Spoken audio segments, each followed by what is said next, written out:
Olá,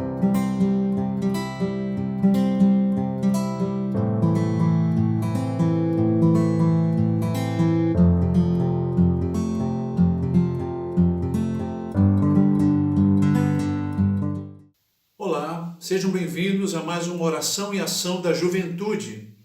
E mais uma vez eu fui convidado para trazer a mensagem desta noite. E eu convido aos irmãos a abrirem suas Bíblias na carta aos Romanos, capítulo 5, versículo 12, e depois nós vamos dar um salto do versículo 18 ao versículo 21.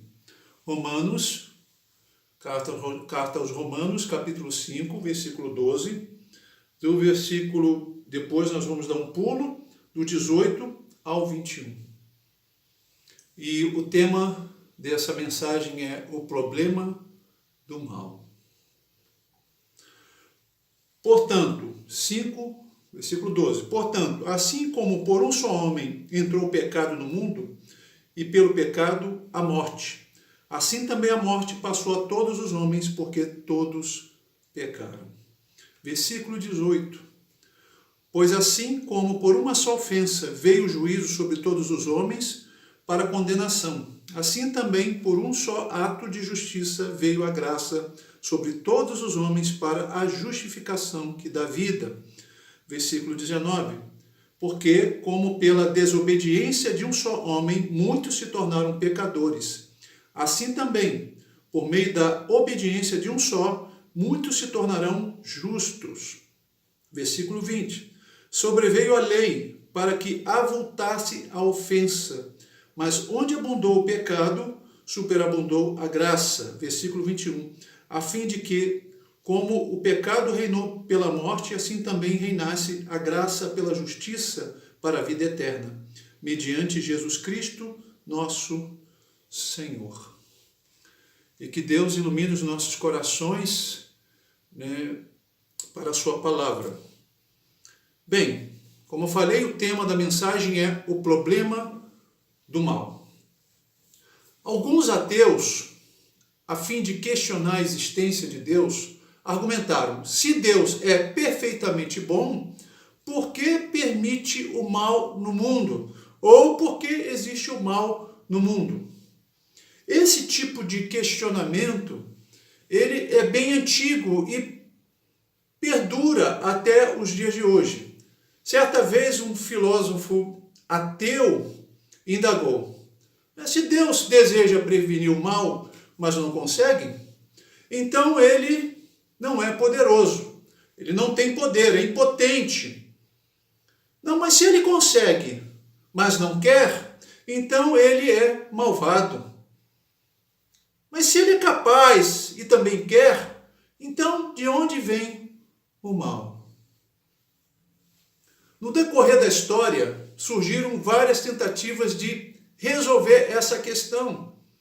Algumas buscaram o equilíbrio entre o Deus justo, o Deus bom e o mal no mundo. Outros ignoraram tal equilíbrio.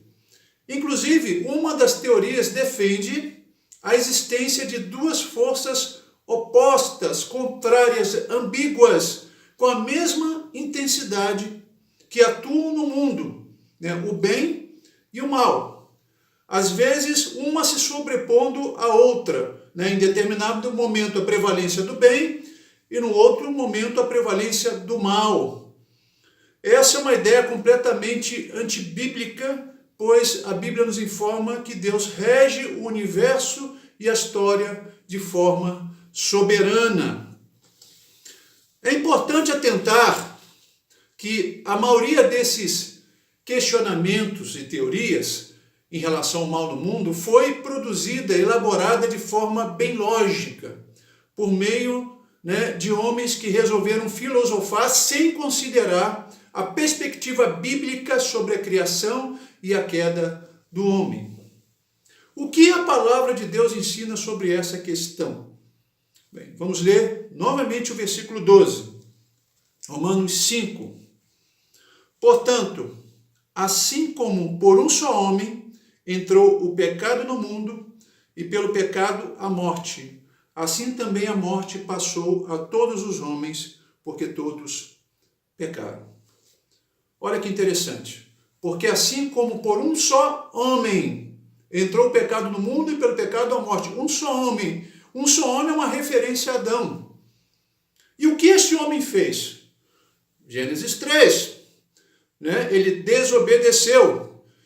Ora, se Deus sabia que o homem poderia pecar, então por que não evitou? Resposta: Deus concedeu ao homem livre arbítrio, uma livre escolha. Deus não criou seres robotizados, programados para obedecê-lo, mas pessoas capacitadas para decidir por si próprias. Continuamos no texto, versículo 12. Portanto, assim como por um só homem entrou o pecado no mundo, e pelo pecado a morte. Atentem para essa parte do texto. Entrou o pecado no mundo. Agora nós vemos as consequências da livre escolha do homem. Entrou o pecado no mundo. A partir da queda, da desobediência, o pecado tornou-se algo inerente ao homem. Os seres humanos tornaram-se pecadores por natureza. Então, a origem do mal está associada à queda no jardim do Éden. Pois o pecado agora é uma parte da essência humana e parte da realidade humana. Concluímos com isso que Deus não é o autor do mal, mas ao conceder ao homem o poder de escolha, possibilitou a entrada do mal no mundo. Possibilitou, mas não é o autor. Alguém poderia questionar. E o texto de Isaías 45:7, onde diz que Deus formou a luz e criou as trevas, fez a paz e o mal. É verdade, mas a palavra hebraica para mal é ra, e pode significar mal de ordem moral, como também calamidade. E se colocarmos o texto à luz de toda a Escritura, veremos que Deus não é mau, não pode ser tentado pelo mal e não pode ver o mal. Agora, Deus pode ser o autor da calamidade e também fazer juízos que muitas vezes é entendido como o mal. Agora vamos saltar para o versículo 18. Pois assim como por uma só ofensa veio o juízo sobre todos os homens, para condenação, assim também por um só ato de justiça veio a graça sobre todos os homens para justificação que dá vida. Um só ato de justiça.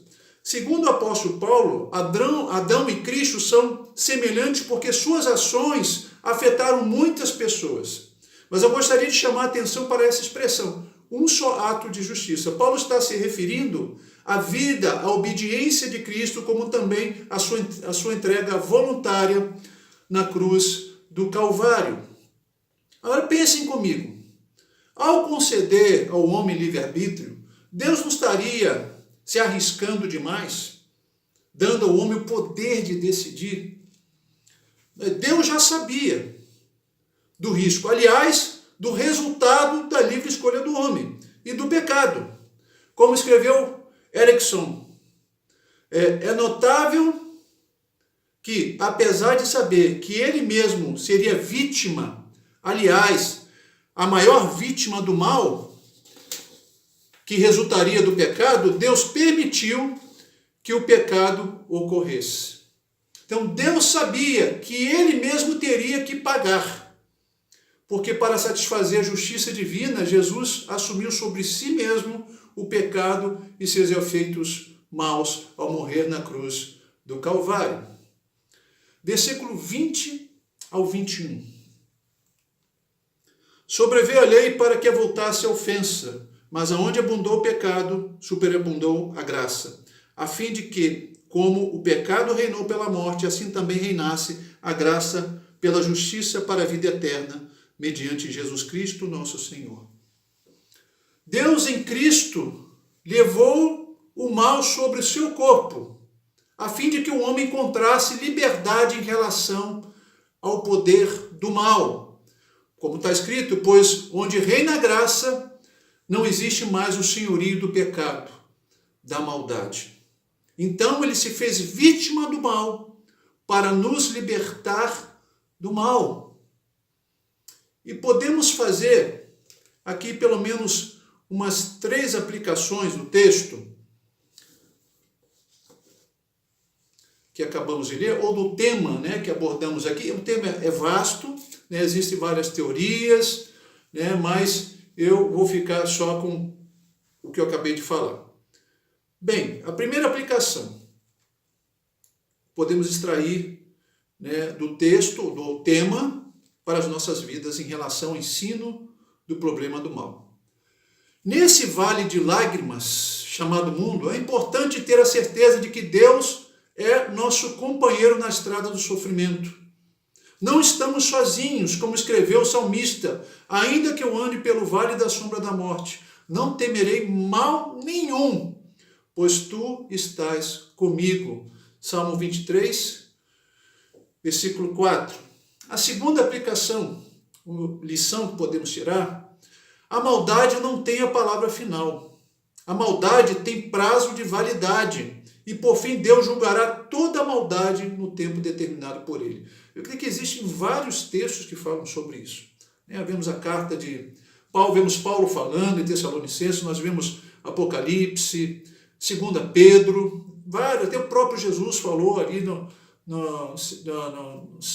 em Mateus, né, capítulo 24. Bem, a terceira aplicação que podemos fazer em relação ao tema que acabamos de ouvir é que, em razão disso, precisamos pregar o Evangelho de Cristo para que cada vez mais pessoas venham ser libertas do poder do mal. Precisamos pregar sobre o fim dos tempos para que tanto o mundo quanto a igreja, a fim de mostrar que todo mal será julgado. Nós temos que pregar esse aspecto justo do caráter de Deus. Não pode ser deixado de fora. Aquele que está em cima do muro tem que descer. Aquele que está no pecado vai ter que abandonar o pecado. E precisamos buscar santificação, a fim de que o mal não venha influenciar a nossa vida. E que Deus nos abençoe e abra o nosso entendimento, nosso discernimento quanto a essa questão do mal, que às vezes não conseguimos conjugar, não conseguimos entender, mas ainda assim que mantenhamos a nossa fé, nossa confiança no Senhor, que é o nosso companheiro na estrada do sofrimento, sabendo que um dia toda a maldade será julgada por Ele. Amém? Que Deus nos abençoe, abençoe a amada igreja e que possamos a cada dia ser relevantes para esse tempo, para a glória de nosso Deus. Amém.